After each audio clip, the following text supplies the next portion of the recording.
Baik, apa kabar adik-adik? Kita bertemu lagi di kelas 2 semester pertama. Pada saat ini kita akan membahas mengenai materi biologi. Bab pertama yaitu mengenai sel. Jadi adik-adik nanti di sini akan mengetahui apa sebenarnya sel itu, kemudian perkembangan mengenai sel dan struktur sel tersebut. Nah, sekarang kita langsung saja mempelajari sel. Sel dapat diartikan sebagai unit terkecil makhluk hidup. Hal ini didapatkan karena ada beberapa perkembangan teori-teori sel. Perkembangan teori sel ini cukup pesat setelah ditemukannya mikroskop. Karena mikroskop ini membantu para ilmuwan biologi untuk mengamati bagian-bagian kecil dari makhluk hidup. Nah, itu jasa-jasanya oleh Anthony van Leeuwenhoek. Jadi dia pertama kali yang menemukan mikroskop.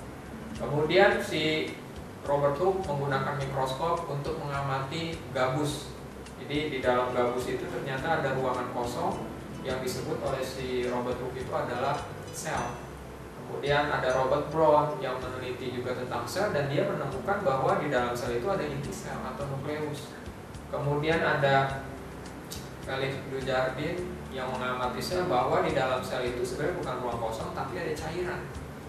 Yang dikenal oleh si Johannes Parkinson itu adalah sebagai protoplasma.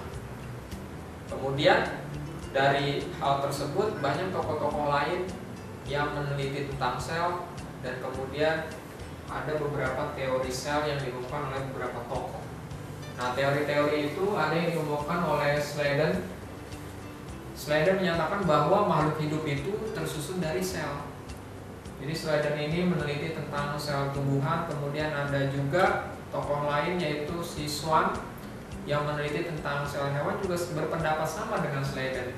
Jadi Sladen dan Swan ini mengatakan bahwa sel itu adalah unit struktural kehidupan.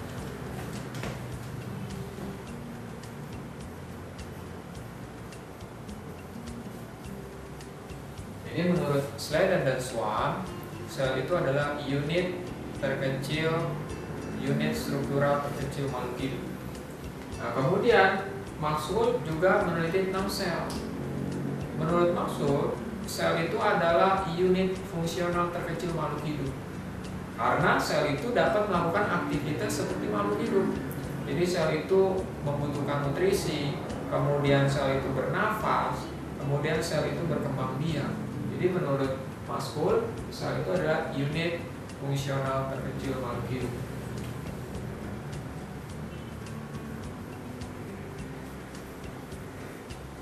Kemudian berikutnya adalah Rudolf Virchow. Jadi si Virchow ini menyatakan bahwa sel itu adalah unit pertumbuhan. Karena setiap makhluk hidup yang tumbuh itu pasti di dalamnya ada sel yang tumbuh dan berkembang. Jadi seperti kita kan, manusia atau seperti organisme unisel, seperti amoeba juga sama. Jadi menurut si Virchow, sel itu adalah unit pertumbuhan terkecil makhluk hidup.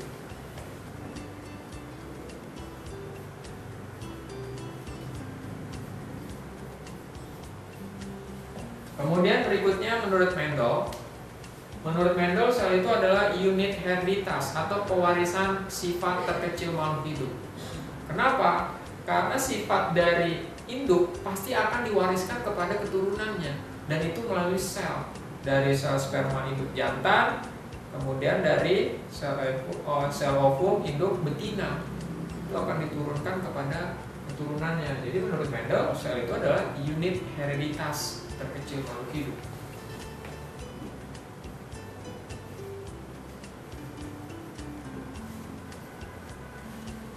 Nah, setelah kita tahu teori-teori sel, maka secara umum sel itu disebut dengan unit terkecil makhluk hidup. Oke, bagaimana adik-adik bisa dipahami ya untuk pengertian sel dan teori-teori sel tersebut. Kita lanjut ke struktur sel. Jadi struktur sel itu baik itu sel tumbuhan, baik itu sel hewan, kemudian sel-sel monera, protista, fungi, itu semuanya pasti terdiri dari membran sel, kemudian dalamnya ada sitoplasma. Nah, kita bahas dulu mengenai membran sel. Nah, di sini kita akan membahas mengenai struktur dan fungsi dari membran sel itu. Nah, struktur dari membran sel di sini, membran sel itu terdiri dari lipoprotein. Jadi dia susunannya terdiri dari lipid dan protein atau yang dikenal dengan lipoprotein. Jadi terdiri dari lipid dan protein. Lipid sama protein atau istilah lainnya adalah lipoprotein. Nah, imajinasi dari struktur membran sel ini, dia terdiri dari bagian-bagian yang dikenal dengan, ini namanya adalah fosfat. Jadi ini ada fosfatnya. Kemudian ada bagian ekornya yang kita kenal dengan lipid. Jadi ada bagian fosfat, kemudian ada bagian lipid. Kalau adik-adik perhatikan, fosfat dan lipid dikenal dengan fosfolipid ini ada lapisan atas, kemudian ada lapisan bawahnya.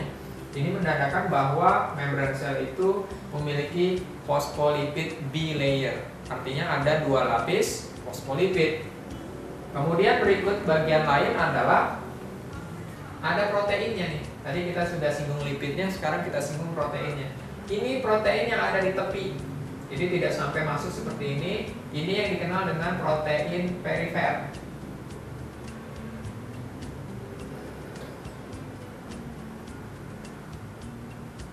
Jadi ini dikenal dengan protein perifer. Kemudian ada protein yang sampai masuk ke dalam struktur membran sel yang dikenal dengan protein integral. Nah, ini kita kenal dengan protein integral.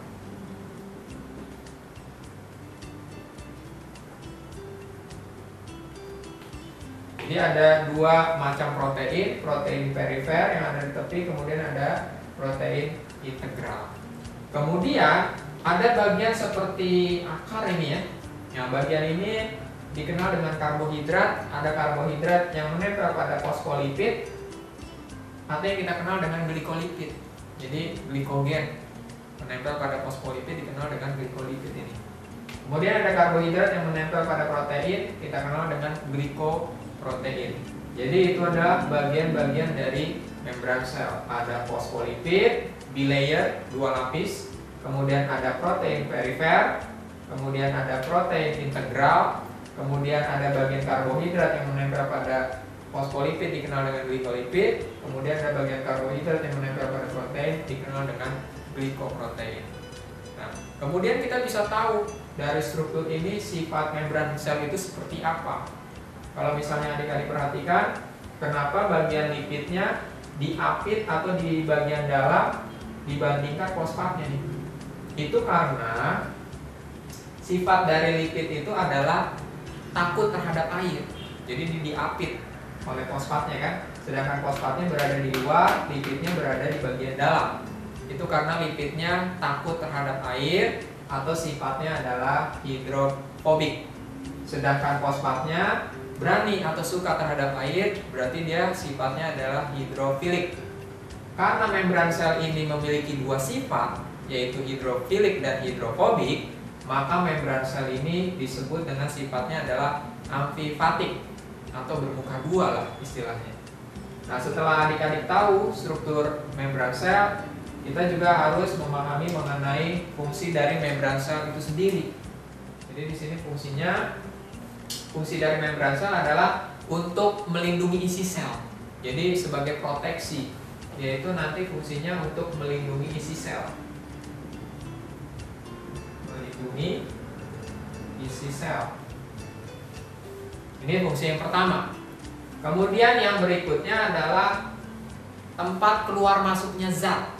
Jadi kalau misalnya ada zat yang mau masuk ke dalam sel atau zat yang akan keluar dari sel, itu pasti akan melewati membran sel. Maka di sini fungsi yang kedua adalah tempat keluar masuknya zat. Atau untuk transport lah ya. Transport zat. Ini dia untuk transport zat. Tapi tidak semua zat bisa masuk atau bisa keluar seenaknya. Pasti akan diseleksi. Maka sifat dari membran sel itu berdasarkan keluar masuknya zat itu adalah selective permeable. Dia menyeleksi zat mana saja yang boleh masuk dan zat mana saja yang tidak boleh masuk. Atau zat mana saja yang boleh keluar dan zat mana saja yang tidak boleh keluar. Nah, kemudian berikutnya adalah transport zat ini kita bagi menjadi dua tipe. Ada pasif, ada aktif. Jadi di sini ada pasif. Pasif di sini contohnya adalah difusi dan osmosis. Kemudian ada aktif. Kalau pasif dia tidak memerlukan energi atau ATP, sedangkan aktif dia memerlukan energi atau ATP. Oke, bagaimana adik-adik bisa dipahami ya? Baik, kita lanjutkan berikutnya adalah mengenai sitoplasma. Jadi di sini di sitoplasma ini atau di cairan sel ini dia akan terdapat nukleus dan organel. Nah, nukleus itu sendiri fungsinya adalah untuk mengatur aktivitas sel. Jadi dia nanti untuk mengatur aktivitas sel. Jadi aktivitas sel ini diatur oleh nukleus. Nah, berdasarkan nukleus, organisme itu dibagi menjadi dua kelompok. Ada organisme prokaryotik, ada organisme eukaryotik. Itu dilihat dari membran intinya, ada atau tidak. Maka di sini bisa kita tuliskan macam organisme berdasarkan nukleus. Jadi ada prokariot, kemudian ada eukariot. Nah, organisme prokariot itu maksudnya adalah organisme yang tidak memiliki membran inti.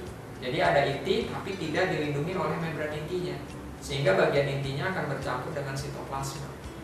Kemudian eukariot itu adalah organisme yang memiliki membran inti. Jadi dia akan terpisah tuh, bagian intinya dengan sitoplasma terpisah karena dia punya membran inti. Contoh organisme prokariot itu adalah Monera, bakteri dan alga biru. Sedangkan eukariot contohnya adalah protista, fungi, plantae dan animalia. Oke, kita lanjutkan berikutnya adalah organel. Setelah adik-adik pahami bahwa nukleus fungsinya untuk mengatur aktivitas sel, kemudian ada organisme prokariot dan eukariot, di sini kita akan membahas macam-macam organel. Organel cukup banyak ya, kita bagi saja nih menjadi 3 macam berdasarkan membrannya. Ada organel yang memiliki 2 membran, ada juga organel yang memiliki 1 membran, dan ada organel yang tidak memiliki membran. Nah, contoh organel yang memiliki 2 membran itu contohnya adalah kloroplas, kemudian mitokondria.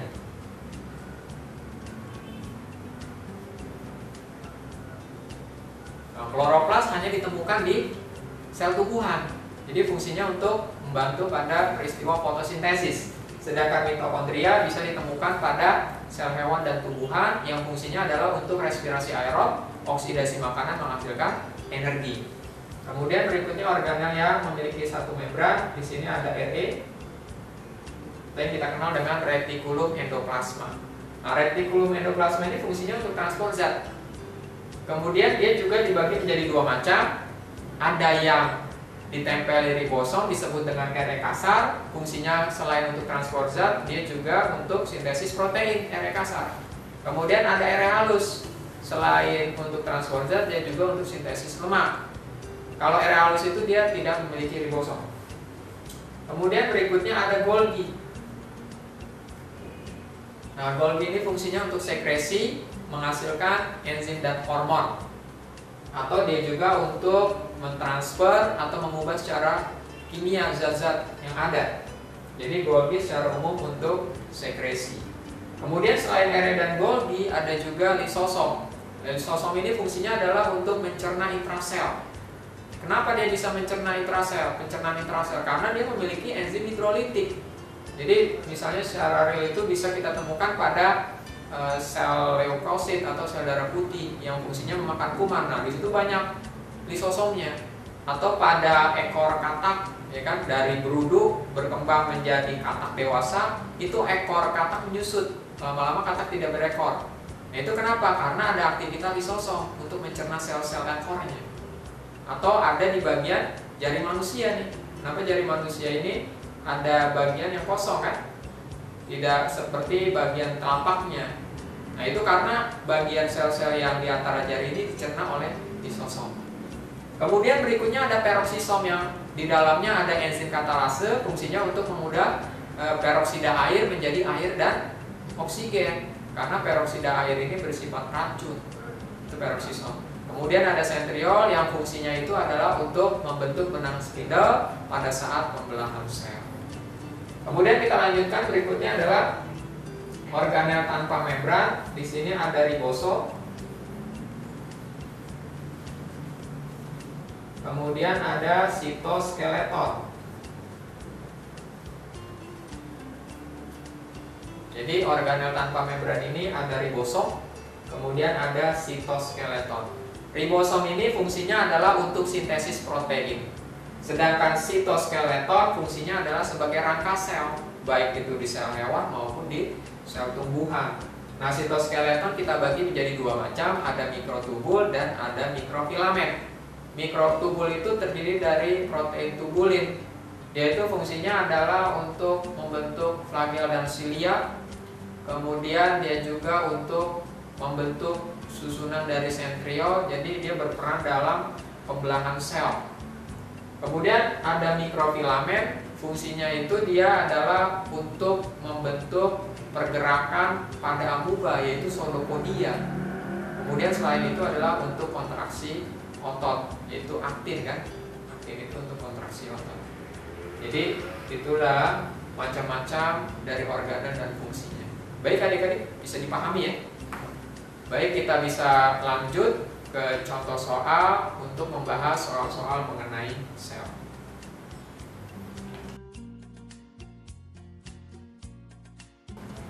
Baik, ini ada contoh soal yang saya ambil dari modul Queen kaji Latin nomor 2. Di dalam sel terdapat organel yang melakukan proses kehidupan. Ini berarti sel disebut dengan A. Unit struktural, B. Unit pertumbuhan, C. Unit fungsional, D. Unit hereditas, E. Unit terkecil. Nah, ini kata-katanya ada di sel dapat melakukan proses kehidupan. Kalau unit struktural salah. Kenapa? Karena unit struktural itu berarti sel merupakan penyusun makhluk hidup, bukan melakukan proses kehidupan. Berarti salah ya kan?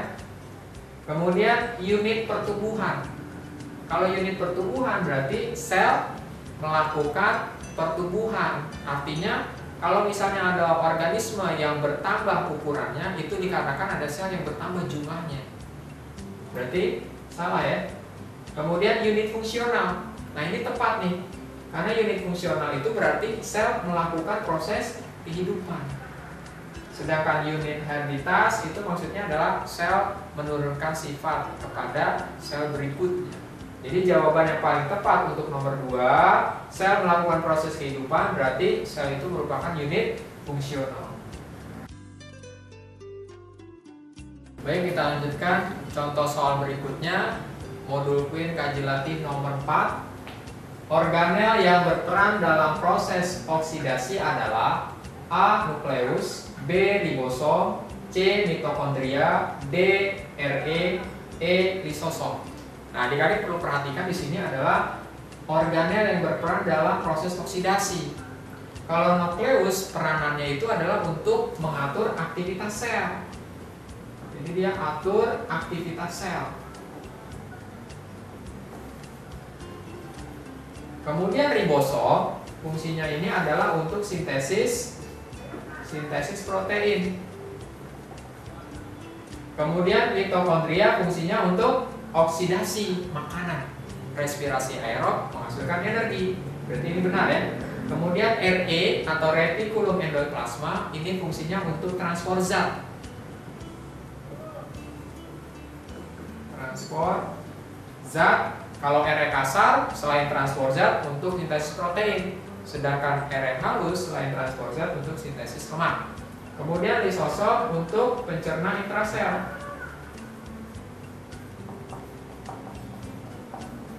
Jadi jawaban yang paling tepat untuk nomor 4 ini yang berperan dalam proses oksidasi adalah yang C. Baik, contoh berikutnya dari modul Queen kaji Latin nomor 16. Bagian membran sel berupa protein integral, protein membran glikoprotein dan lipid secara berurutan adalah A1234, B3456, C3462, D2345, E4321. Nah, adik-adik perhatikan di sini bagian-bagiannya harus berurutan nih. Protein integral. Nah, protein integral itu yang mana? Protein integral itu nomor 3. Berarti yang depannya itu bukan nomor 3, salah ya kan? Berarti ini salah nih. Salah, kemudian salah. Jadi pilihannya tinggal B dan C. Kemudian protein membran. Protein membran itu adalah yang nomor 4 atau yang dikenal dengan protein perifer. Kemudian glikoprotein adalah karbohidrat yang nempel di protein. Berarti nomor berapa? Nomor 6. Jadi 3, 4, 6. Berarti sudah bisa dipastikan ya, pasti yang C. Kemudian lipid. Lipid itu yang mana? Lipid itu nomor 2. Yang ini lipid. Jadi jawabannya sudah pasti 3, 4, 6, 2, yaitu protein integral, membran, glikoprotein, dan lipid. Baik, kita lanjutkan contoh berikutnya. Modul Queen kaji Latin nomor 18. Jika sel tumbuhan berada pada larutan gula pekat, maka yang terjadi adalah A. Plasmolisis, B. Krenasi, C. Lisis, D. turgor, E. mengkerut. Nah, kita perhatikan di sini tumbuhan berada pada gula pekat, berarti di sini lingkungannya adalah hipertonik. Jadi kalau ada sel tumbuhan berada pada lingkungan yang hipertonik, ingat prinsip osmosis. Jadi prinsip osmosis itu adalah zat akan berpindah dari konsentrasi rendah menuju tinggi. Jadi dia akan pindah ke lingkungan karena lingkungannya apa? Lingkungannya hiper. Ini hipertonik nih. Hipertonik. Maka nanti ada sel tumbuhan, kemudian dari dalam sel tumbuhan air akan keluar. Ini air akan keluar. Akibatnya apa? Akibatnya bagian membrannya akan mengkerut nih. Tapi bentuk selnya tetap karena sel tumbuhan itu punya dinding sel. Inilah yang dikenal dengan namanya plasmolisis.